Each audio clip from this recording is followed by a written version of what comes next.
Air conditioned.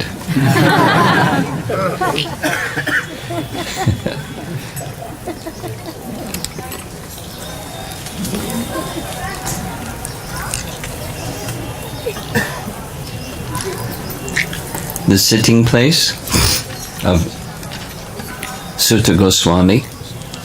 We heard before coming here the nature of the place, where his father, Romapada, entrusted by Vyasadeva with the Puranic literature where it was spoken on a regular basis, and following Romapada, his son, Sutta Goswami.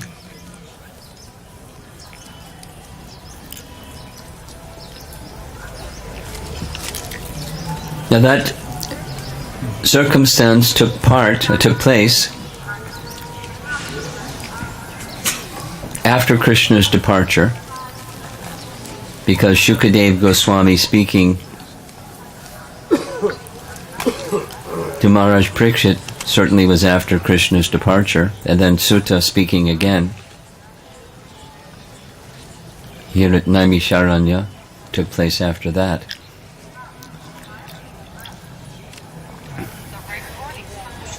The Srimad Bhagavatam has many, many glories.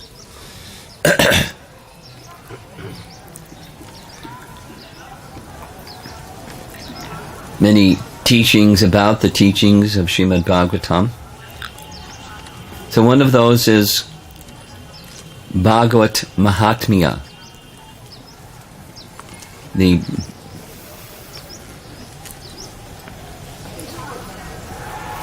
Bhagavat Mahatmya, there's a whole section, I've come to understand, in Padma Purana, long section within Padma Purana that's called Bhagavat Mahatmya, just describing that one of the principal Puranas in the Sri Vaishnava tradition, the Vishnu Purana and the Padma Purana are the principal Puranas, authorities for the Sri Sampradaya, and large section in Padma Purana simply glorifying Bhagavat Purana. 2 + 2 equals, it's very simple math. And others of the Puranic literature glorify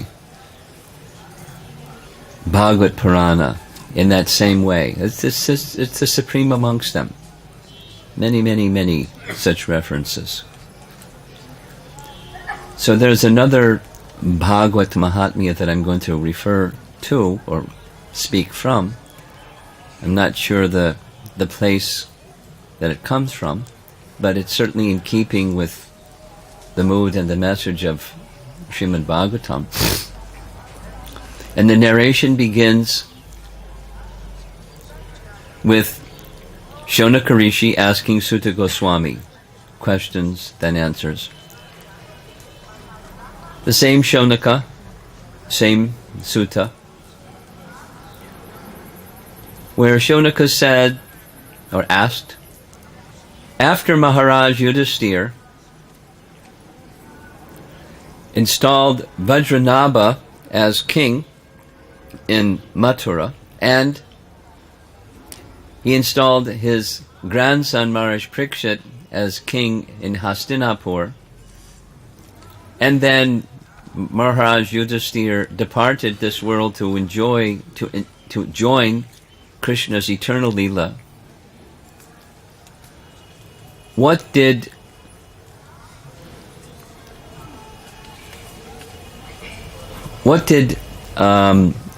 Maharaj Parikshit and Vajranabha do?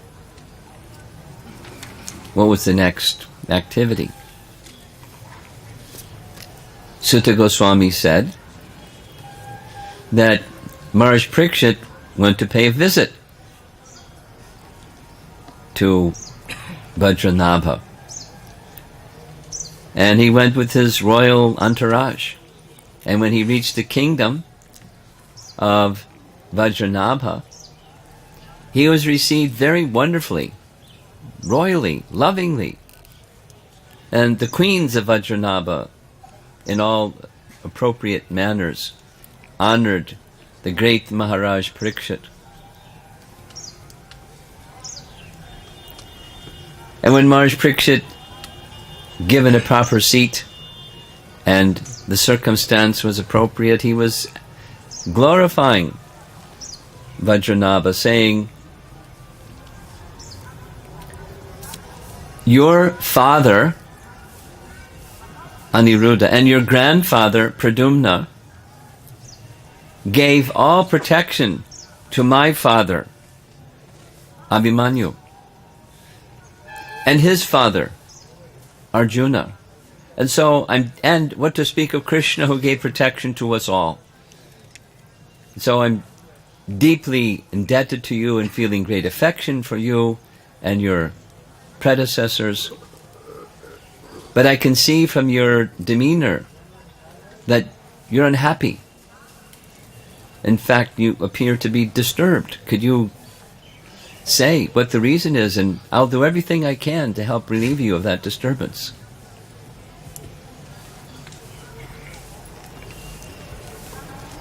This is how kings speak amongst one another.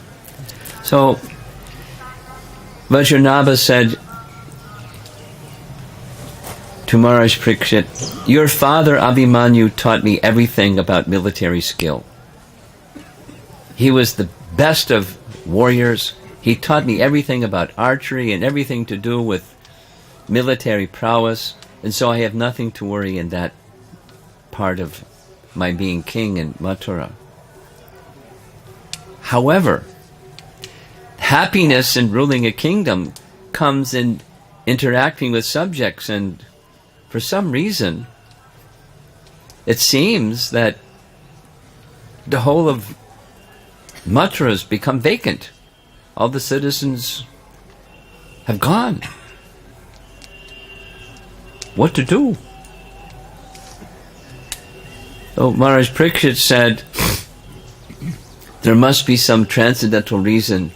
Let us invite Sandilya Muni to come and explain." So they personally went to the ashram of Sandilya Muni. Sandilya Muni was a priest for Nanda Maharaj and other cowherds during the time of Krishna's presence. He was quite elderly.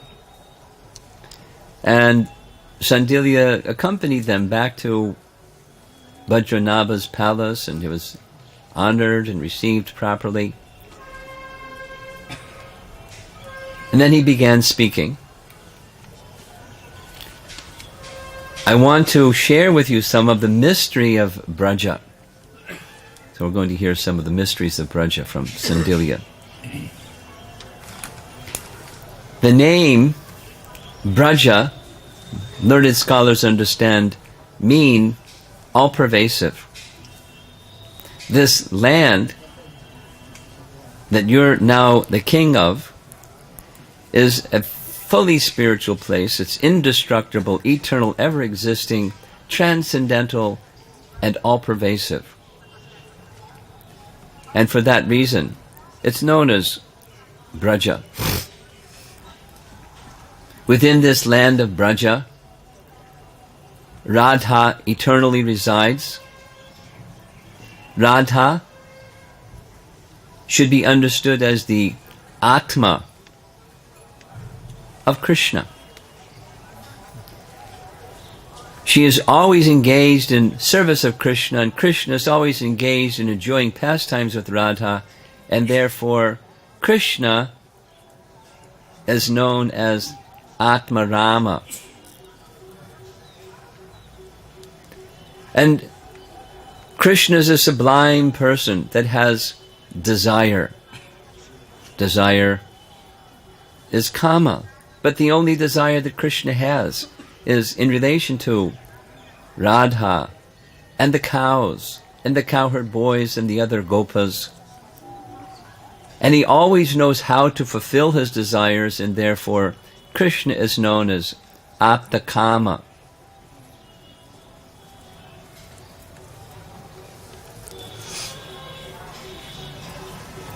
There are two different types of pastimes. So he's giving mysteries of Braja.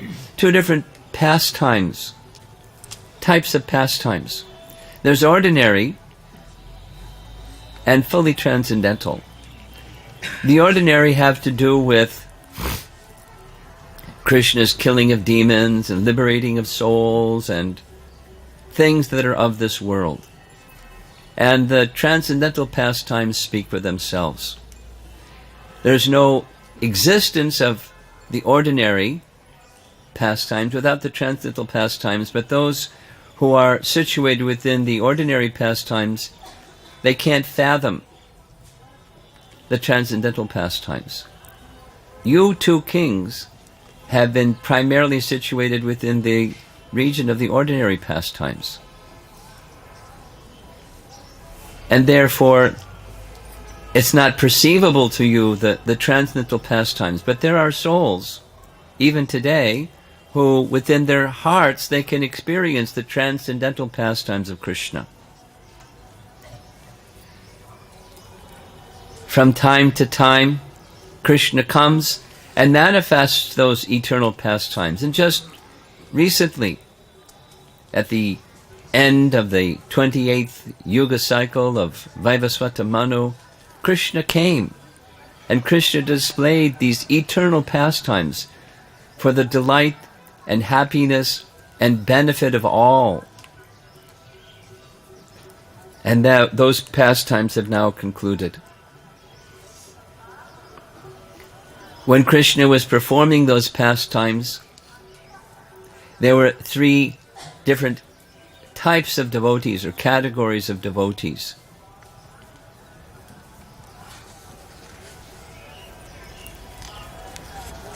The Lord's intimate eternal associates. Another is those who wished to become so qualified to be situated in the Lord's eternal pastimes.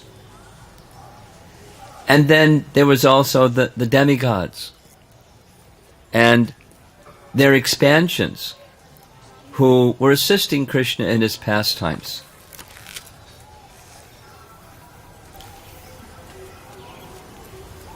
By the curse of the sages, those who were the demigods who were there to assist Krishna in his pastimes, they all departed from this world. Now, Jiva Goswami describes something that Sandilya Rishi doesn't, and that is, in Krishna's pastimes, after Krishna killed Dantavakra, it was at the gates of Mathura. And then Krishna took the opportunity at the gates of Mathura to enter into Vrindavan, Jiva Goswami explains. And when he entered into Vrindavan, he didn't enter in his majestic attire and ornaments, and he attired himself as a Braja Gopa. And he spent 2 months in Vrindavan with the residents of Vrindavan. And then he sent the expansions and partial expansions of the devas who had come there to assist him in his pastimes back to their position in the heavenly realm. So this category of devotees are no longer to be seen. Those devotees who were aspiring and through the association of the eternal associates became qualified, Krishna granted them their spiritual forms, and then Krishna sent them with their spiritual forms, along with the eternal associates, back to the spiritual world. And now, you, two kings, can see no one here. But Krishna's pastimes are eternally being manifest. And that is why there appear to be no people here in Mathura for you to rule.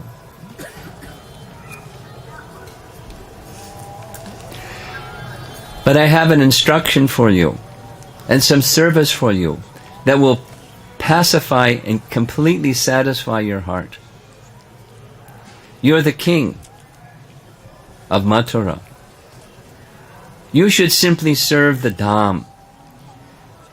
Go to all the places where Krishna performed his pastimes, identify those places, establish places of pilgrimage, towns, worship those places, the villages, the rivers, the mountains. Make principal place of residence for yourself.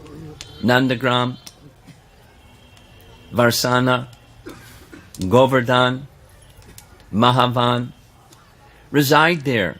Serve the Dham of Krishna there to your heart's content, and all your desires will be fulfilled.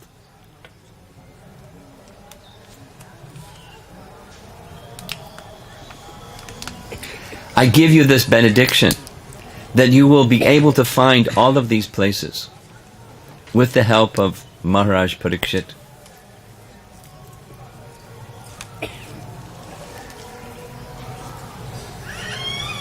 And all the pastimes of the Supreme Lord will be revealed to you.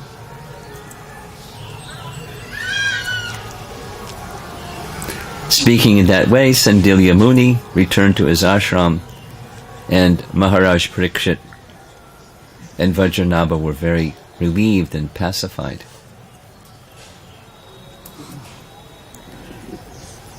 Then Shaunaka said, well, what did they do next?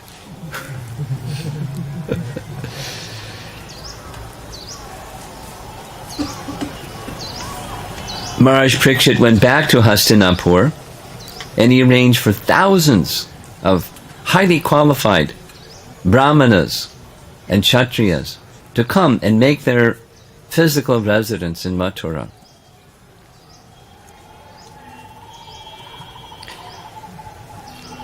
And together, Maharaj Parikshit and Vajranabha, they searched out the places of Krishna's pastimes. And they followed Sandilya Rishi's instruction and served the holy Dham and became fully happy.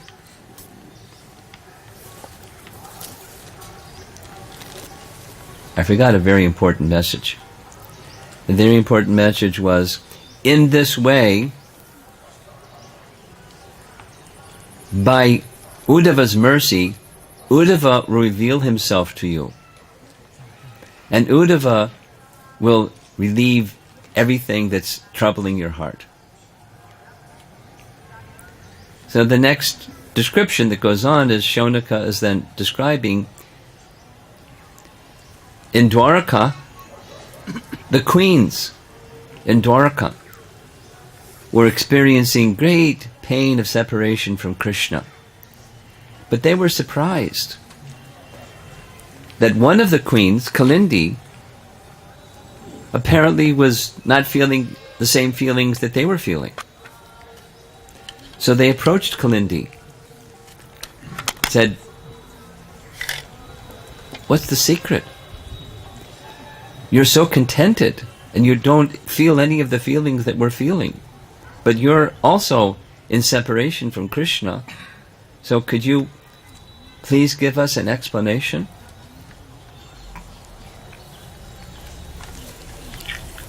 Kalindi was very happy to hear their question, and she spoke similarly, that Radha is the Atma of Krishna, and Krishna is Atma Rama. And I'm always engaged in the service of Radha. And all of the gopis, they're also engaged in the service of Radha, and so they're fully satisfied when Radha is being engaged in service to Krishna. And that's how one can become fully satisfied and not feel separation from Krishna. Krishna is non-different from Radha, and Radha is non-different from Krishna. They're inseparable. Actually, you also, all of you queens, had that same relationship with Krishna. But you don't know this mystery about Krishna. And as a result, you're feeling the feelings that you're feeling. The gopis, when Akrura came and took Krishna from Vrindavan, the gopis were feeling some semblance of separation. Krishna knew that. So Krishna sent Uddhava back to Vrindavan. And by Uddhava's giving teachings of Srimad Bhagavatam to the gopis, they then lost that feeling of separation from Krishna. If you, Kalindi speaking to the queens, if you can get the association of Uddhava, then you will also feel relieved of this pain of separation. So the natural question was, how can we get the association of Uddhava? Kalindi, you know so many secrets. How do we get the association of Uddhava?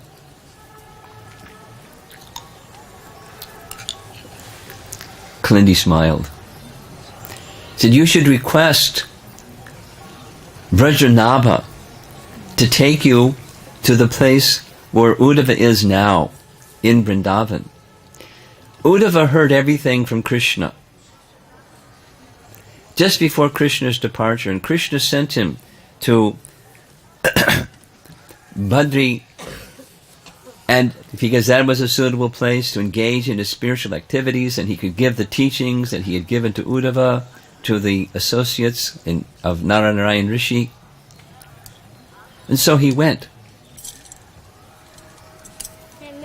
But he was again hankering for the association of the residents of Braja, and so he left. And he's now a blade of grass in Braja. Near, the language here is Saki Sthala. Uddhava Kund, Narada Kund, in that area near Govardhan. You should go with Vrajranabha, have a grand festival with musical instruments and chant the holy name in an enthusiastic style, and Uddhava will manifest before you. And then your heart's desire will be fulfilled. So they went to Vajranabha and Maharaj Parikshit, and they were very happy to make this arrangement. They accompanied them, the queens, to Vrindavan. And they conducted a grand festival of chanting of the holy name, and became ecstatic and more ecstatic and more ecstatic, and Uddhava appeared. His appearance was very much like Krishna's: dark complexion, garland of forest flowers, dancing and dancing, and the kirtan became more ecstatic and more ecstatic.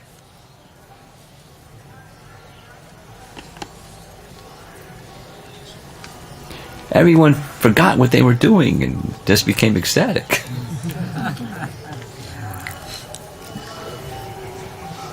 Finally, when they regained their external consciousness of the world around them,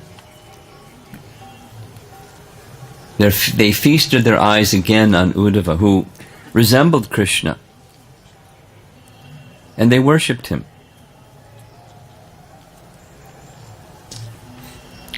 Uddhava then spoke to Maharaj Parikshit and Vajranabha, saying, you are most fortunate. You are very dear to Krishna. You carry Krishna within your heart. You have such feelings of devotion for him.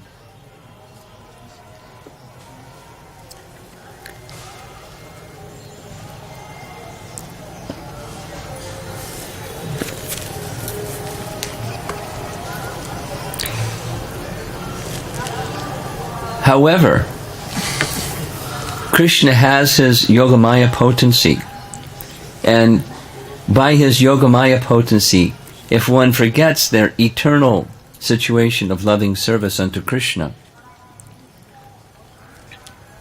they appear to be miserable. So the solution is to have Krishna manifest within one's heart.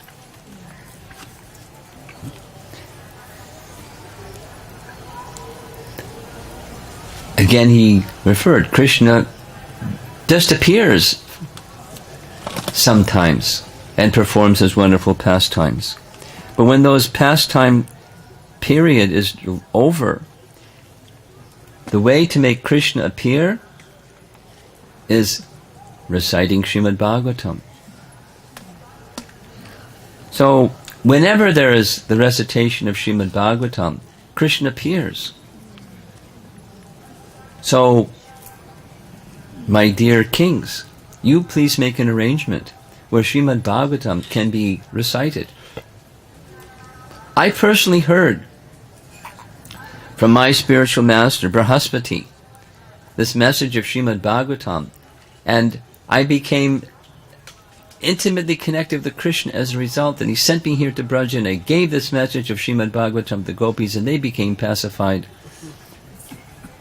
Their feelings of separation were gone by hearing that Bhagavatam's message.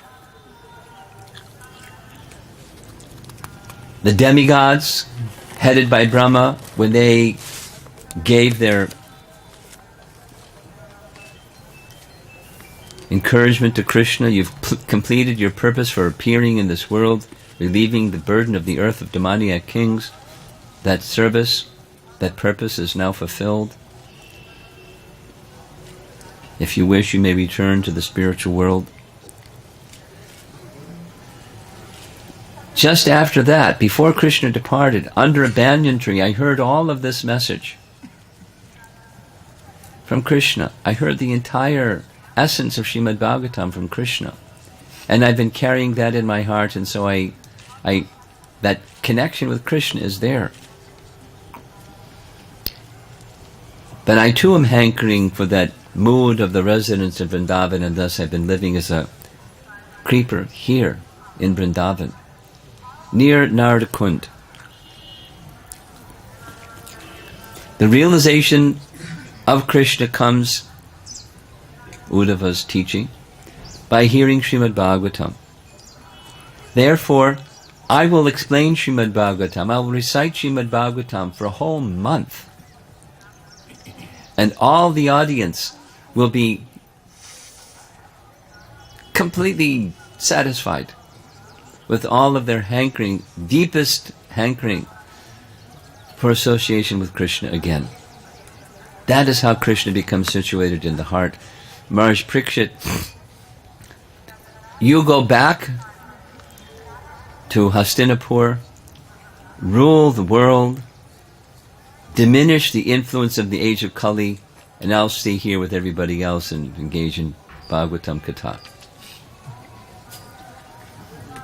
Maharaj Parikshit said, how can I go against something that you're saying, but how can I leave, because then I'll not be hearing this Bhagavatam recitation.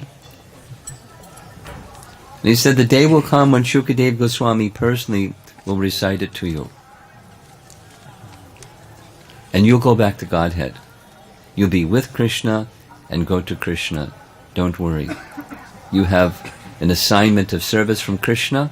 Carry out that assignment of service to Krishna. The opportunity for you to hear will come.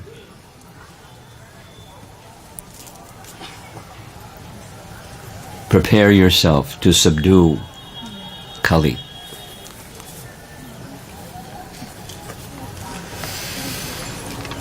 Now, Vajranabha, I guess the question is, what did they do after hearing all this? Vajranabha, in turn, installed his son as king of Mathura, Pratibahu, and he followed the instruction that he had received of Sandilya Muni and established places of Krishna's pastimes. And with the fulfillment of the promise of Uddhava, the hearing of Srimad Bhagavatam took place. He saw Krishna. All of the hearers saw Krishna manifested in the whole vicinity. He saw himself at the feet of Krishna, engaged in his loving service. So he was completely satisfied. And Sutta Goswami concludes this description, saying, whoever chants or hears these pastimes of the Lord's lotus feet will attain those lotus feet. And all their miseries from time immemorial will be vanquished forever. But it's not over. There's a long section that describes, Shaunaka says, what are the qualifications of the hearer and the reciter of Srimad Bhagavatam?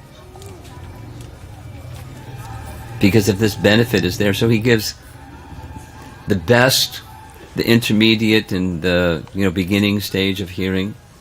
So the best of hearing is one who comes before a qualified speaker, offers obeisances, and is eager to hear, and expert in applying that which they hear in their heart and in their lives.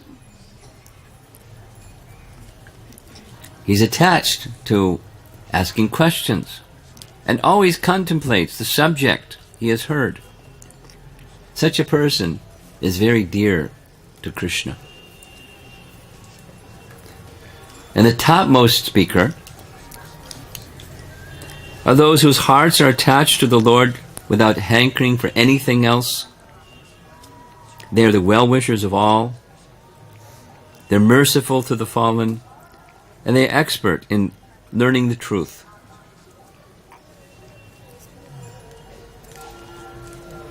Sutta says, one should serve anyone absorbed in discussing the topics of Srimad Bhagavatam with one's body and with one's wealth. By serving those who are absorbed in Srimad Bhagavatam, one can attain the results of serving the Supreme Lord Krishna. Then, after hearing Srimad Bhagavatam, one should engage in Sankirtan. Of course, it can proceed as well. And then, with one's resources, feed the brahmanas and satisfy them with charity. And similar to the language of the Bhagavatam itself, he says, the Bhagavatam is the ripened fruit of the desire tree of Vedic literature.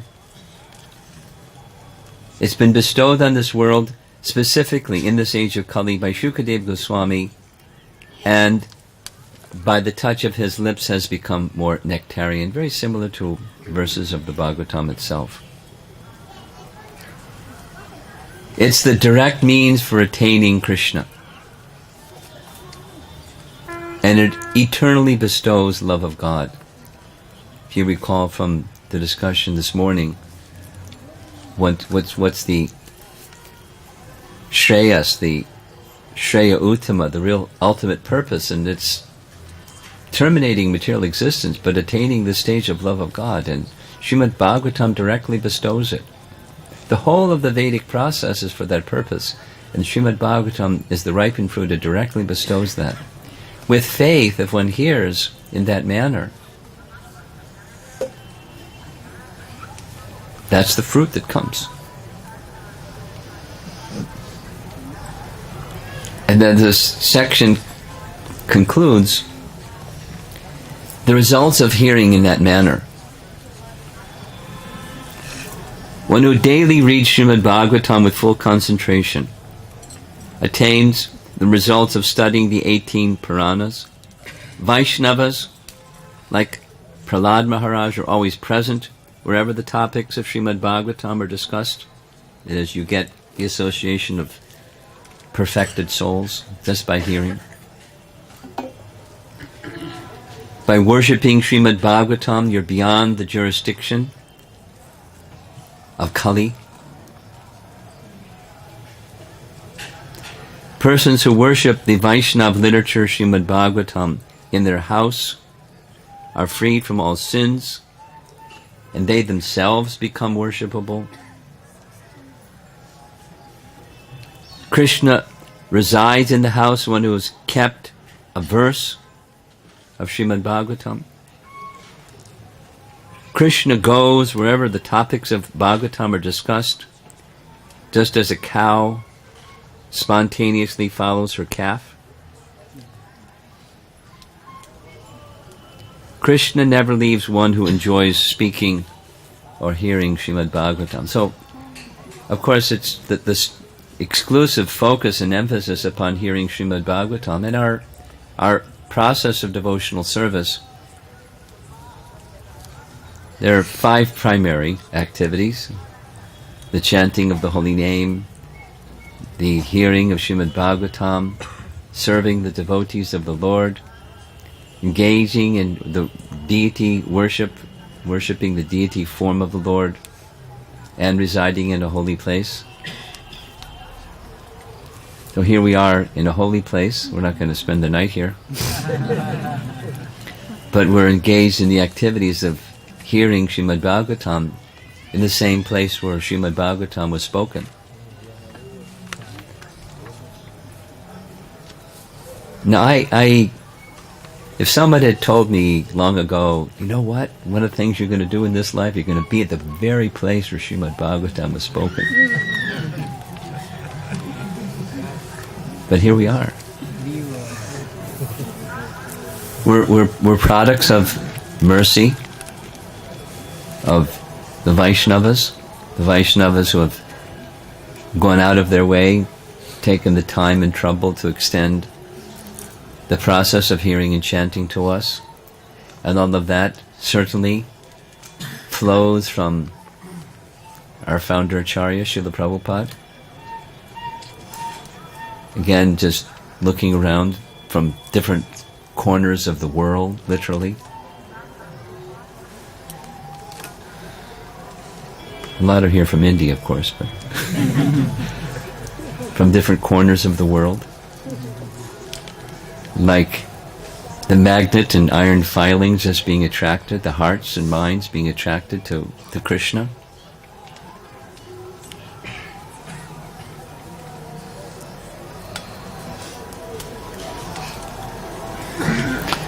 I was appreciating today something about India that's very, like, in your face, stark as the modes of nature. Wow. You know, there's the mode of ignorance, and there's the mode of passion, and there's a little bit of mode of goodness over there. Outside of India, it's kind of homogenized. It's, you know, covered with veneer, and here the veneer is gone. It's just stark.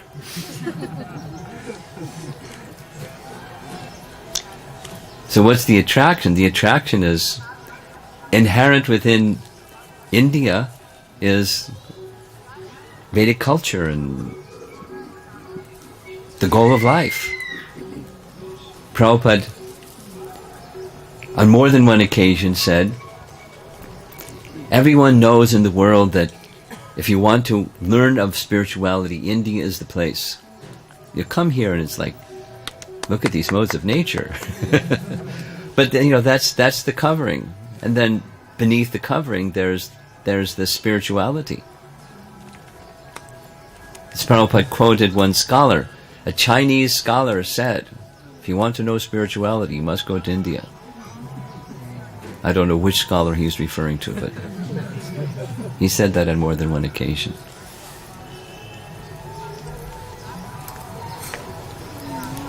So here we are. In Naimisharanya, that place that is spoken of in so many Vedic literatures, honored by personalities of spiritual interest, at the very place where Shukadeva Goswami spoke Srimad Bhagavatam.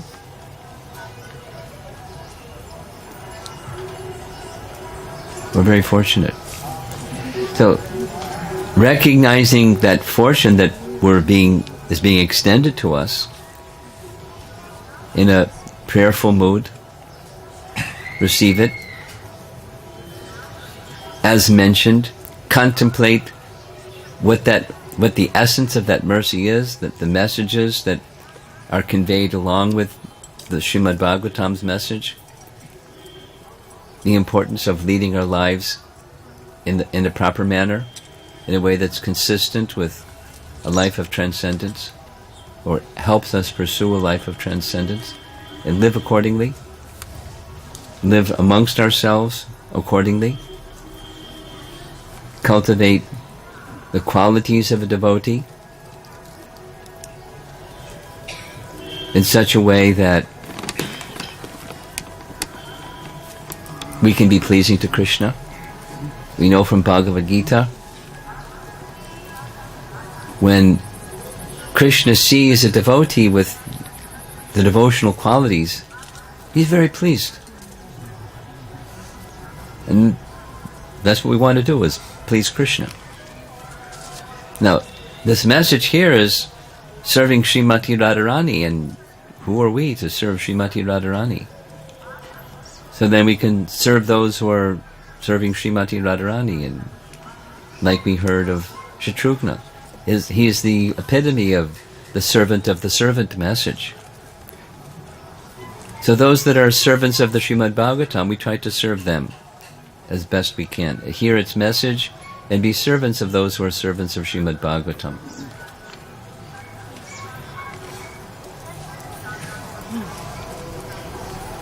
So I think that there's some additional places that we want to visit, yes? So we're going to get some guidance here on how we're going to go about doing that. Go ahead. Hare Krishna. First announcement is the